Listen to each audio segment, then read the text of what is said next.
Programme के आगाज में मेरे साथ मौजूद हैं जाम कमाल साहब, वजीर आला बलोचिस्तान है फोन लाइन पर। फिर उसके बाद प्रोग्राम के दूसरे हिस्से में इस डिस्कशन के बाद हमारे साथ मौजूद होंगे साबिर शाकिर साहब, सीनियर तजियाकार हैं, इस्लामाबाद स्टूडियोज में मौजूद हैं। सलीम बुखारी साहब, सीनियर तजियाकार, लाहौर से हमारे साथ वीडियो लिंक के जरिए मौजूद हैं। जनरल रिटायर्ड अमजद शुएब साहब, डिफेंस एनालिस्ट हैं, हमारे साथ वीडियो लिंक के जरिए मौजूद हैं। हम उनसे बात करेंगे। मैं जरा आप तमाम लोगों की इजाजत से जाम साहब से शुरू करना चाहूंगा। जाम कमाल साहब, अस्सलाम वालेकुम। जी अस्सलाम वालेकुम। वालेकुम सलाम जी। सर, एक तो आपने अपने बजट बड़ा पेश किया बलोचिस्तान की हिस्ट्री का, लेकिन बलोचिस्तान की हिस्ट्री में माजी में इस किस्म की मार कुटाई हमने नहीं देखी। किस वजह से हालात इस नहज पर पहुंचे हैं? देखिए जी, एक सबसे बड़ी बात है कि कुछ वाकयात ऐसे भी बलूचिस्तान में गुजरे जो इससे थोड़े से खराब भी हुए। पिछली गवर्नमेंट में डॉक्टर मालिक साहब के टाइम में, बल्कि ये वाकया तो बाहर हुआ था, वो लड़ाई झगड़ा जो था वो बिल्कुल असेंबली के हॉल के अंदर हुआ था। यहाँ प्रॉब्लम बेसिकली क्या थी कि फॉर द लास्ट 2 सालों से अपोजिशन वाले जब भी हमारे साथ बात करते थे, उनकी एक डिमांड होती थी कि उनको अपने हलकों के लिए कुछ काम चाहिए। बलूचिस्तान में ये कभी प्रेसिडेंस नहीं रहा है कि अपोजिशन के तजवीज पे अगर कोई काम दी गई हो, लेकिन हमने एज ए गुड जेस्चर पिछले 2 सालों में ये काम स्टार्ट किया कि ठीक है जी, आप हमें तजवीज दें कि आपके हलकों में हम कौन से काम कर सकते हैं, और एक तरीकेकार बनाया। ठीक है। लेकिन प्रॉब्लम क्या होती थी कि वो जब पीएसडीपी पास होती थी उस वक्त हमारे साथ ठीक होते थे, बजट जैसे पास होता था फिर या तो ये हाई कोर्ट की तरफ जाते थे, और पिछले साल तो ये सुप्रीम कोर्ट तक भी हमारे खिलाफ गए। बिल्कुल ठीक है। और उसका फिर जो डिसएडवांटेज हमें ये मिलता था कि 2-3 महीने कोर्ट की पेशियों में हमारा डेवलपमेंट बजट रुक जाता था। तो इस दफा मैंने ये तय किया, मैंने कहा देखिए जी, आप लोग की तो ये हमेशा से आदत है और यही आप करते हैं, तो उन्होंने कहा नहीं जी, इस दफा भी शायद आप अगर नुमाइंदे भेजेंगे हम ऐसी बात नहीं करेंगे। लेकिन हमने फिर सारे कोalition पार्टनर्स ने मिलकर ये तय किया कि जी हम हर उस हलके के अंदर जरूर काम करेंगे। पिछले 3 साल से भी काम कर रहे हैं। जहां जहां मुखालिफिन है, जहां जहां से वो एमपीए हैं, हमने वहां लोगों की जरूरतों को नजरअंदाज नहीं किया, बल्कि काम बहुत ज्यादा किया है। और शायद वो चीज भी इनको थोड़ी सी पिंच कर रही है कि जी आप हमारे हलकों में काम क्यों कर रहे हैं। तो मैंने इनको कहा, मैंने कहा जी आप अपोजिशन है, हम गवर्नमेंट है, गवर्नमेंट की जिम्मेदारी है अपने लोगों की काम करने की, चाहे वो आपके लोग हों या हमारे लोग हों, हम तो काम करेंगे। तो सबसे बड़ा जो इशू था वो ये था। ये पिछले 2-3 दिन से बैठे हुए थे, लेकिन हमें कुछ खदशात हैं कि शायद असेंबली के कुछ अमला इस चीज में शामिल हुआ है, क्योंकि अंदर तक उनकी रसाई नहीं थी। फिर जब बजट पास कर रहे थे कैबिनेट में, तो ये महसूस हुआ कि लोग नमाज के बहाने, वहां पे मस्जिद भी है तो वहां बहुत सारे लोग, कोई 100-150 बंदा जमा हुआ, तो वो नमाज बिल्कुल उसके आते के अंदर है, और ये बाहर पहले बैठते थे फिर अंदर आए। तो वहां से जैसे मैंने एंट्री की तो पहले तो मुझे कहा था कि जी आप ना जाएं। मैंने कहा नहीं जी, हम सर आप पे भी हमला हुआ, गमले और उन्होंने कोशिश अपनी हर लिहाज से की जरूर, क्योंकि मैं मेन एंट्रेंस से गया। हालांकि उन्होंने कहा था कि जी पीछे कोई खुफिया दरवाजा है। मेरे कहा जी हम सामने से जाएंगे, और ठीक है अगर कोई सामने आता भी है हमें इतने खौफ भी नहीं करना चाहिए।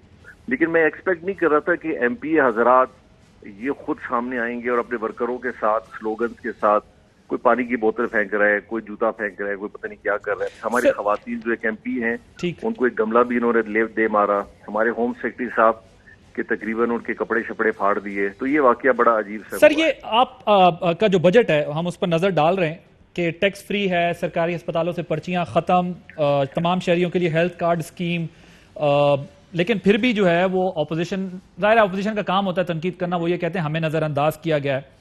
लेकिन अभी आज भी जो वाकया हुआ है, गुज़िश्ता रोज जो वाकया हुआ है उस पर अब आज भी मैं देख रहा था, सरदार यार मोहम्मद रिंद साहब भी कह रहे हैं, आपके वजीर तालीम जो है उन्होंने भी नोटिस लिया, जो टीचर्स के ऊपर, असातिज़ा के ऊपर लाठीचार्ज हुआ, उस पर उन्होंने कहा हमने इसकी रिपोर्ट मंगवा ली है। ये सब क्या मामला है, क्यों इस किस्म के हालात पैदा हो रहे हैं? और ये बजट अभी आप लोगों ने पास भी करवाना है, पेश तो कर दिया, तो उसके लिए माहौल बना लेंगे आप लोग आने वाले दिनों? जी जी अल्हम्दुलिल्लाह। बल्कि कल जी हम पिछले, देखिए यार मोहम्मद रिंद साहब, आपको पता है कि वो सेनेट के टाइम से थोड़े से नाला रहे हैं, अपनी पार्टी से ज्यादा रहे, हमसे थोड़े कम रहे, फिर बाद में हमसे थोड़े ज्यादा रहे। लेकिन अल्हम्दुलिल्लाह पाकिस्तान तहरीक इंसाफ के जितने भी मेंबरान हैं, बशमूलियत उनके भी, कल हमने जब बजट पास किया तो वो भी कैबिनेट में आए थे, हमारे साथ बैठे थे।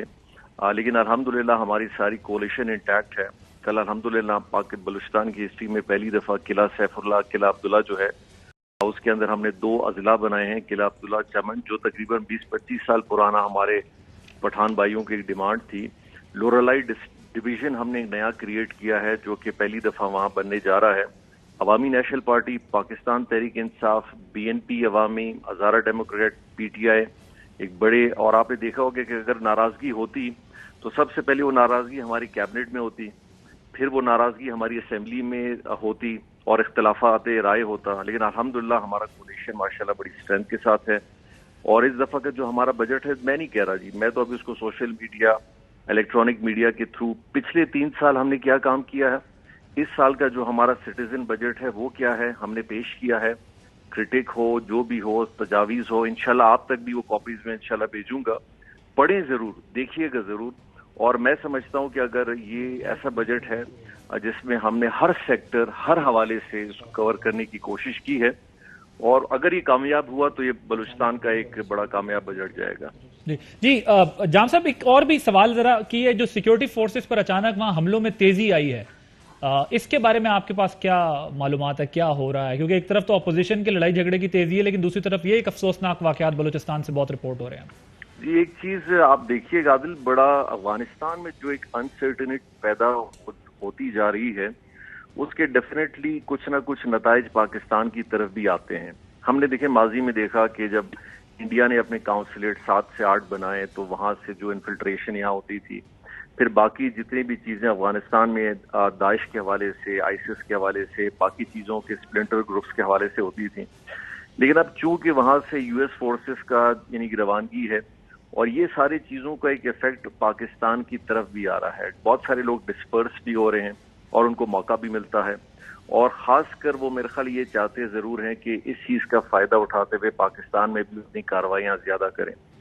पहले कुछ ऐसे एलिमेंट होते थे जो सिर्फ रिलीजियस पॉइंट ऑफ व्यू से और एंटी स्टेट पे मुल्क के खिलाफ लड़ते थे, ठीक है। लेकिन अभी ये जो इनकी कोलिशन हुई है जिसमें वो कोशिश करते हैं एक दूसरे को सपोर्ट करें, जो पिछले 1 साल में हमने देखा है। लेकिन अल्हम्दुलिल्लाह ये फेंसिंग का काम इंशाल्लाह इस दिसंबर तक पूरा हो जाएगा।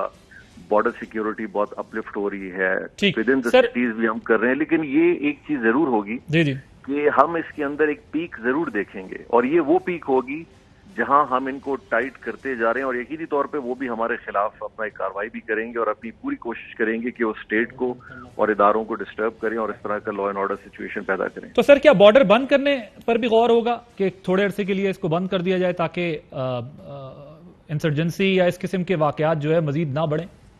देखिए, एक चीज तो हमें ये ध्यान में रखनी चाहिए कि हमारा मुल्क हो या दुनिया में कोई भी मुल्क हो, अगर आप बॉर्डर्स बंद भी कर दें तो हर मुल्कों के अंदर कोई ना कोई पेड एजेंट्स, इंटरेस्ट पे काम करने वाले लोग माशाल्लाह बहुत मिल जाते हैं। तो वो फैक्टर तो फिर भी शहरों के अंदर, मुल्कों के अंदर रहेगा।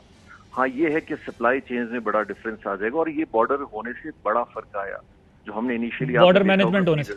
जी बिल्कुल आया था। बिल्कुल ठीक है sir, thank you so much for giving your precious time. आपसे जरा डिटेल से भी इस पर मजीद भी बात हम करेंगे किसी वक्त।